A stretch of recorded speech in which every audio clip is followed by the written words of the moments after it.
আমাদেরকে যদি কেউ দিতে চায় এখানে এসে লিখে দিলে আমরা মুছবো না, এক পেজ ভরে যাবে তারপর মুছবো। কারণ হলো আপনারা দেখবেন যে এর আগে আমরা যত জায়গায় ক্যাম্পেইন করেছি আমি হয়তো 50 জনকে লিফলেট দিয়েছি, তার মধ্যে 5 জন নিচ্ছে না।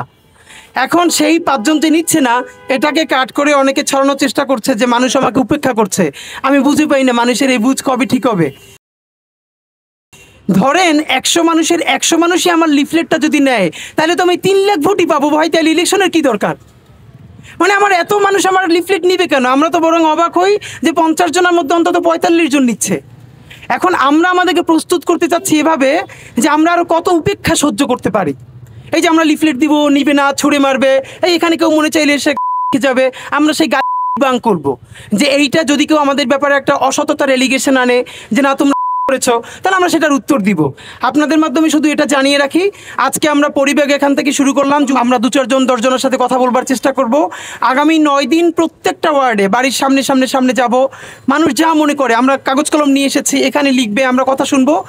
এই 9 দিনে আমরা যত সমস্যা শুনবো তার জনপ্রতিনিধির কাছ থেকে প্রত্যাশা করে এইগুলোকে নিয়ে আমরা আমাদের রিসার্চ টিম পুরোটা বসে এরপরে এর এগেনস্টে আমরা কি সমাধান আমরা দিতে পারবো সেইটা নিয়ে আমরা আবার মাঠে নামবো। যে আমরা 9টা ওয়ার্ড ঘুরেছি, আপনারা সমস্যা লিখে দিয়েছেন, এটার উপরে আমাদের সমাধান এটা হতে পারে, এখন আমরা আপনাদেরকে এই সমাধানটা জানাতে চাই।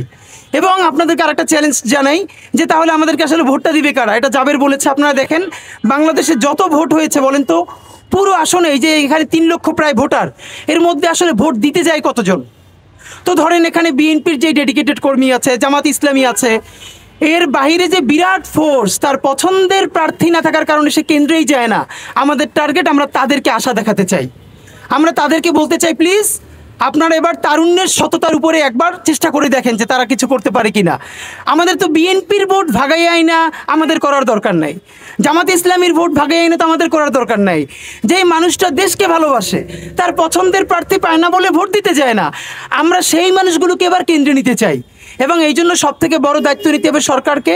আমরা মনে করি সরকার যদি এই নিরাপত্তা এবং পরিবেশ নিশ্চিত করতে পারে যে কেন্দ্র হবে না, মাসেল পাওয়ার হবে না, একটা কেন্দ্রের সামনে আপনি সব জায়গায় একা নিজের পোস্টার লাগাই রাখবেন, কেন্দ্রের সামনে কোনো পোস্টারই থাকতে পারবে না। আবার ধরেন এই যে আমার এই কেন্দ্রের মধ্যে আমি ভোটটা দিব কোন বুথে, এইটা তো ওখানে কি করে দাড়িপাল্লার লোক দিয়ে দেবে, ধানের শেষে লোক দিয়ে দেবে কেন? তাহলে নির্বাচন কমিশনের কাজ কি? প্রত্যেকটা কেন্দ্রের সামনে নির্বাচন কমিশনের বুথ থাকবে, আমি গিয়ে জিজ্ঞেস করবো যে আমার বুথ পড়েছে কোনটা, তারা খুঁজে দিবে। তাহলে তো আর সামনে মাসেলম্যান দেখানোর কোনো দরকার হয় না। আমরা দৃঢ়ভাবে বিশ্বাস করি এরকম যদি সুন্দর একটা পরিবেশ করা যায় তাহলে যারা জীবনেও কেন্দ্রে যায় না তারাও কেন্দ্রে যাবেন।